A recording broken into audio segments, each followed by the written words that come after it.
When family compares you to a sister who never lived, a husband's silent battle. The day I met Nora's family, the air in their home was thick. Not with tension, but with something else, something more elusive and unsettling. I couldn't quite place it at first.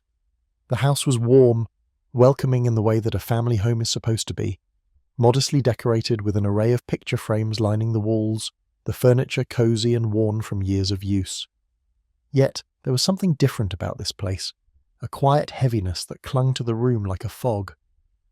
Nora had told me bits and pieces about her family before we made the trip. Her mother was kind but sentimental, a woman who lived for memories, even ones that didn't belong to her. Her father was reserved, the silent type who spoke in short phrases and rarely revealed emotion. And then, of course, there was her brother, a younger version of her father, quiet and subdued. But it wasn't until we sat down together in their living room that I understood the full weight of what Nora hadn't said. "Do you want to see some old family photos?" her mother asked, the eager gleam in her eye suggesting this was something she'd been looking forward to.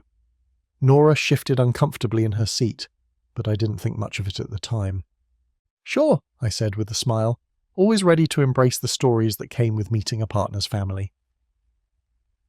Nora's mother disappeared for a few moments, returning with a thick, leather-bound photo album that looked as though it hadn't been touched in years. It was large and heavy with memories. As she opened it, I expected to see baby pictures of Nora, chubby-cheeked, wide-eyed, and full of innocence. But as the pages turned, what I saw instead were pictures of another little girl. A girl who, at first glance, could have been Nora. Same dark curls, same soft cheeks, but there was something distinctly different about her. "This was Mia," her mother said softly, brushing her fingers over the photograph. Her voice dropped, carrying with it a tone of reverence that made my chest tighten. "She was only 11 months old when the landslide happened." A cold shiver crept up my spine. Landslide? I glanced over at Nora, but she just stared at the photos, her face impassive. It was the kind of face you wear when you've heard the story too many times to react anymore. "She had such beautiful blue eyes," her mother continued, "like the sky on a perfect day. We always said she'd grow up to be a real heartbreaker, didn't we, Nora?" Nora nodded stiffly, her hands folded in her lap as though she were bracing for something more. There was a quiet pain behind her eyes, but she didn't speak. "I wonder what she would have become," her father mused, his voice distant, as though the thought transported him to another life entirely. Smart, beautiful. She would have been all of those things. The conversation continued like that for the better part of 2 hours. Photo after photo of Mia, accompanied by a steady stream of commentary about what could have been.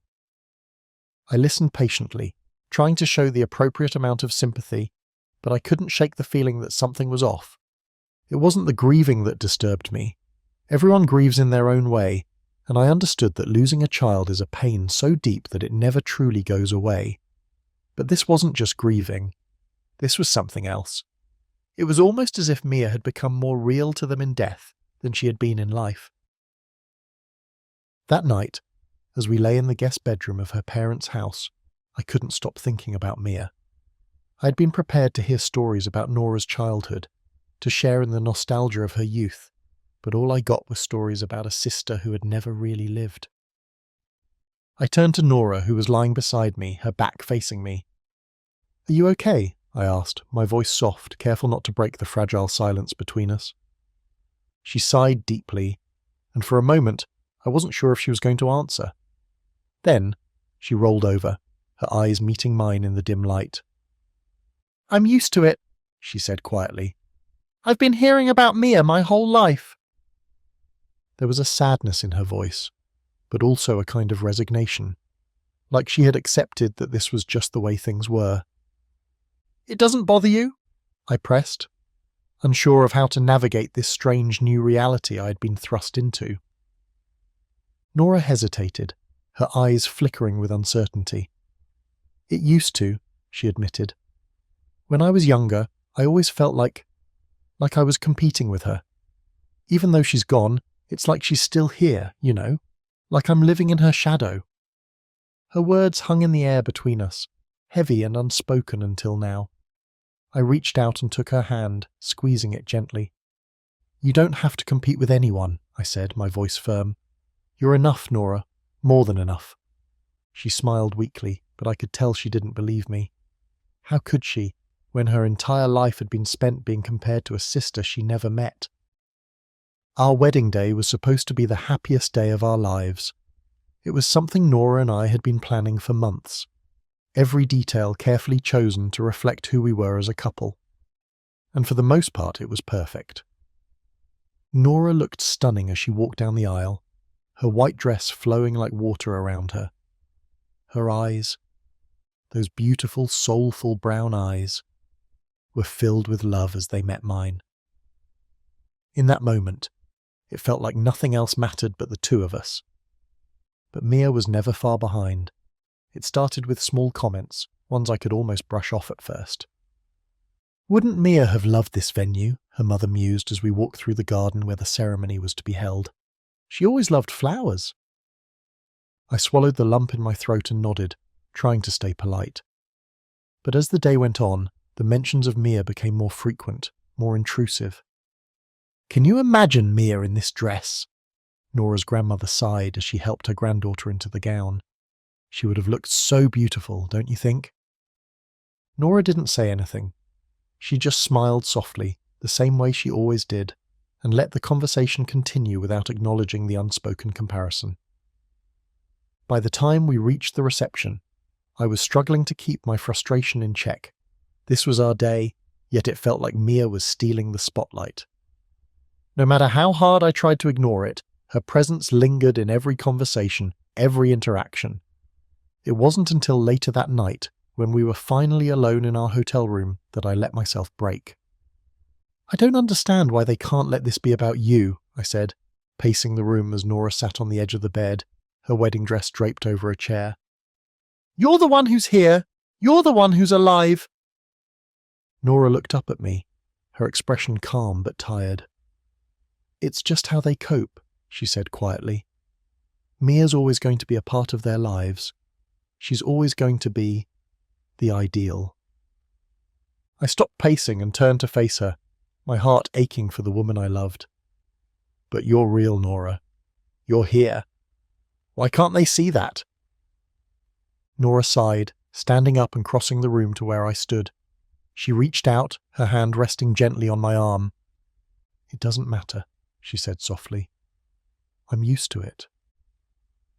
When Nora found out she was pregnant, I thought things might change. A new life, a new chapter. Maybe now her family would finally shift their focus away from Mia and onto the family we were building together. For a while it seemed like that might be the case. Nora's pregnancy was filled with excitement and joy. Her family showered her with love and support, and for once Mia's name wasn't mentioned. It was as if the impending arrival of our son had finally given them something real to focus on. But the illusion didn't last long. Samuel was born on a cold December morning, his cries filling the room the moment he entered the world. He was perfect, tiny, fragile, and beautiful in every way.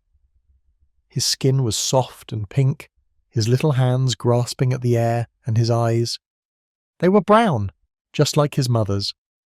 I had never felt such a surge of love as I did in that moment, holding my son in my arms.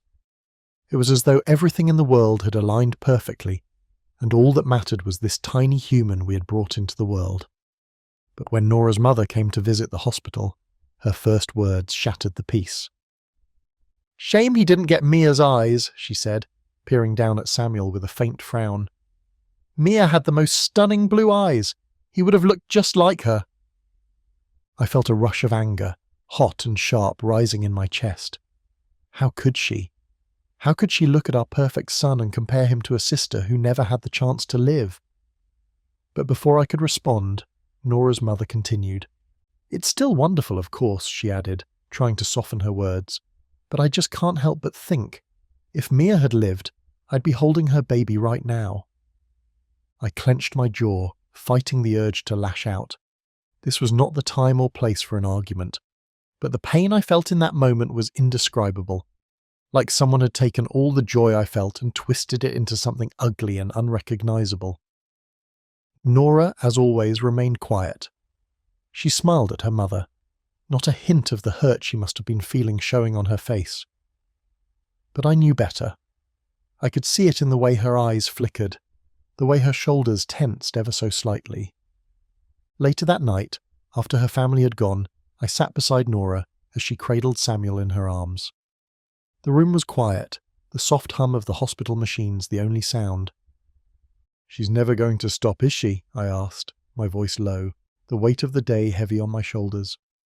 Nora looked down at Samuel, her thumb gently brushing against his tiny hand. "No," she said quietly. "She won't." The months following Samuel's birth were some of the most challenging of my life. Being a new parent is difficult enough, but adding the constant shadow of Mia made everything feel even more overwhelming. Nora had always been strong, stronger than I ever realized, but even she wasn't immune to the constant comparisons, the never-ending reminders that Mia would have been better, smarter, more beautiful, more loved. I noticed it in the little things at first. The way Nora hesitated before speaking, as though weighing her words carefully, afraid of saying something that would draw another comparison to Mia. The way she held herself at family gatherings, always just a little more distant, a little more reserved. It wasn't long before those little things became bigger.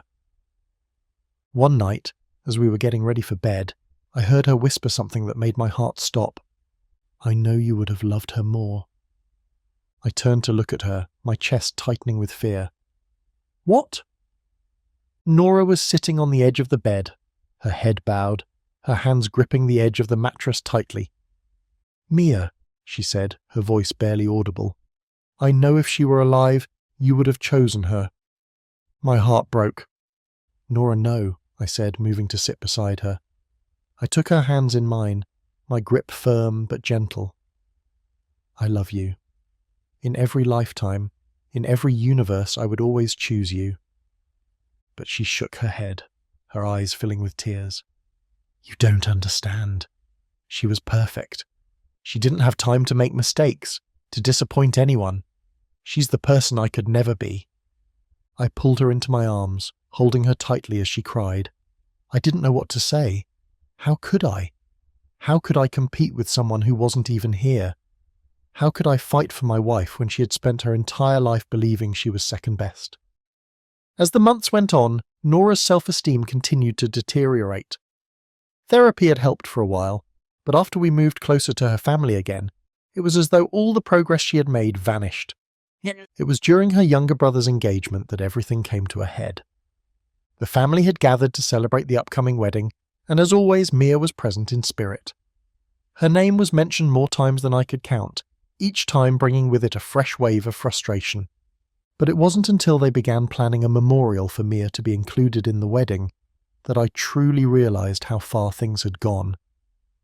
"They want to honor her memory," Nora said, her voice quiet as we sat in the living room, Samuel playing at our feet. "It's important to them." I stared at her, my heart aching. "What about you?" I asked. "What about your feelings?" Nora looked down, her fingers twisting together in her lap. "It doesn't matter," she said softly. "They'll always love her more." And that was it. That was the moment I knew something had to change. I couldn't sit by and watch my wife be erased by the memory of a sister she never even knew. I couldn't let her continue living in the shadow of a ghost. I don't know how to save Nora from this. I don't know how to make her see what I see. A strong, beautiful, kind woman who deserves to be loved and cherished for who she is, not who she could never be. But I won't stop trying. Every day, I remind her that I would choose her in every liftime, in every universe.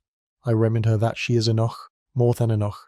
I remind her that she is real, that we are real, and that no memory, no matter how idealized, can change that.